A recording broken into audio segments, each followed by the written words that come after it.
Zoom stock is down and more people are traveling again. Is this the end of the work from home culture and the general trend towards digital? That's going to be the topic of today's video.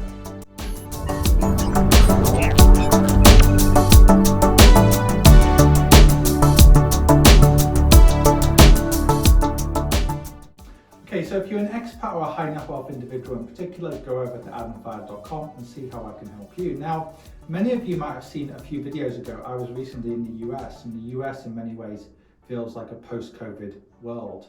I think probably to a lesser extent in the UK, but nevertheless, most people aren't wearing masks in many situations, and it's clear people are traveling again, the airports are very busy, and so on. So this has got a lot of people thinking really when they've seen this around the world.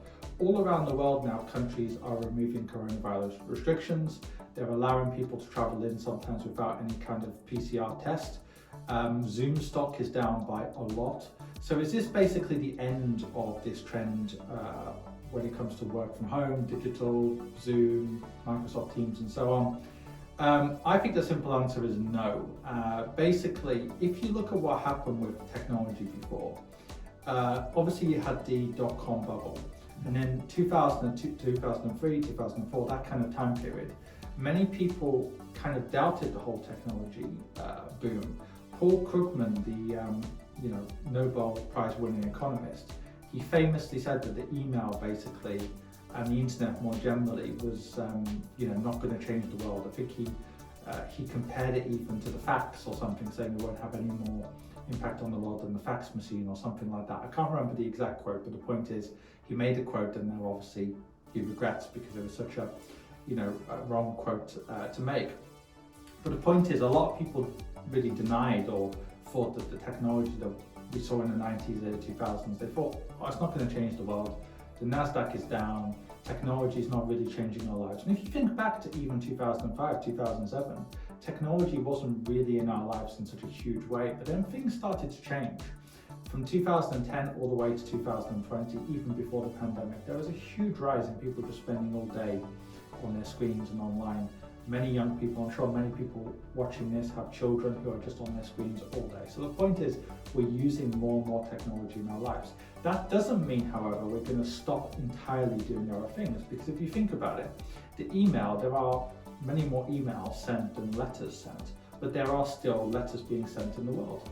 Email hasn't killed off the letter, merely letters are a smaller portion of the communication pie, which is growing. Likewise, physical book sales actually are increasing in some markets like the UK, but globally, of course, digital books have grown much more quickly than hard books, but that doesn't mean the hard books are ever going to go away. They're just maybe going to be a smaller part of the pie. And likewise, I think when it comes to business travel, I don't think it's ever going to completely go away.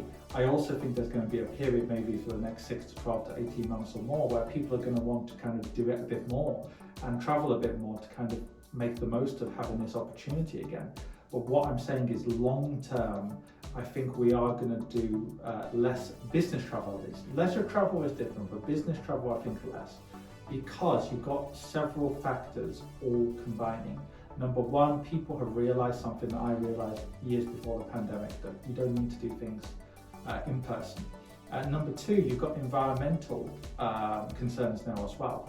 So a lot of people want to intentionally limit how much they travel for the environment. That's not everyone, but there are more people who want to do that as well. So I'm not saying business travel is going to go away. But I am saying I think things like Microsoft Teams, Zoom and so on is here to stay.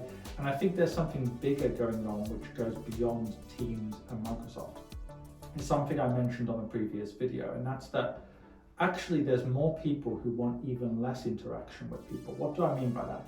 Think about the last time you went to the airport. Did you go to the e-gates or did you go to the main gates? Probably you went to the e-gates. The last time you went to the supermarket, at least in a place like the UK, which has unmanned desks, did you go to the self-service checkout desks or did you go to the manned desks? If you're like me, you probably went to what I would like to call the humanless counter. The point is, there's a lot of people out there who like the idea of using technology, but if something goes wrong, there's a person to come in. So for example, if I go to Heathrow or Singapore Airport or whatever, and I try to scan my passport and it doesn't work, there's a person there who can actually assist me. Likewise, same with something like going to the supermarket. There are people there to help me if the e-gate, or should I say the self-manned facility doesn't work. And I think there's a huge number of people as well who actually don't want to use even Teams and Microsoft Zoom and all those kind of things. They actually prefer just to use email, text and so on. So for example, for myself, usually when I'm communicating with my team, when I'm communicating with clients, when I'm communicating with our people, I'm usually texting, I'm emailing and so on, much more than being on a video call. And if you think about it, especially for yourself, if you were buying a product, right, what would you prefer? Would you prefer to deal with a human or just deal with things in a very streamlined way? And I think there's a lot of people out there who don't want even to deal with a human on a video call. I can remember when I was trying to buy some insurance online about 6 months ago, and I should probably mention them. It's called AXA Hong Kong, or AXA International, should I say.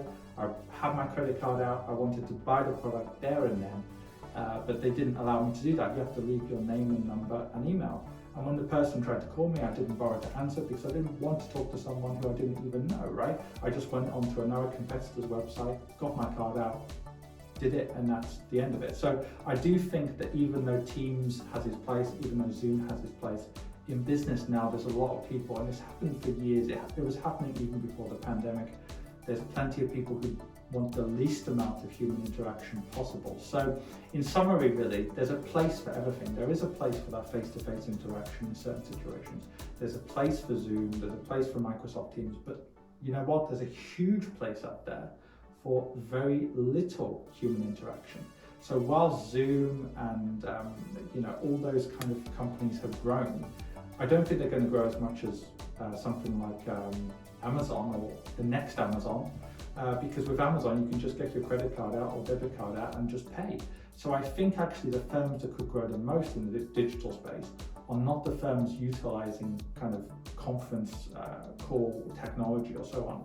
They are the companies that maybe will actually eliminate the human interaction as much as possible. How can I help you? In two ways. First of all, are you an expat, a high net wealth individual, or just somebody who lives in a part of the world where it's difficult to get access to quality investment solutions? In which case, go onto my website on adamfayed.com and find out more. If you don't fit into any of those categories, then in which case there's a range of free material on my website, on this YouTube channel, and indeed on my Quora, where I get over 200 or have received over 231 million views in the last few years. And finally, if you want to actually read my thoughts in more detail, go onto Amazon and find my book on there.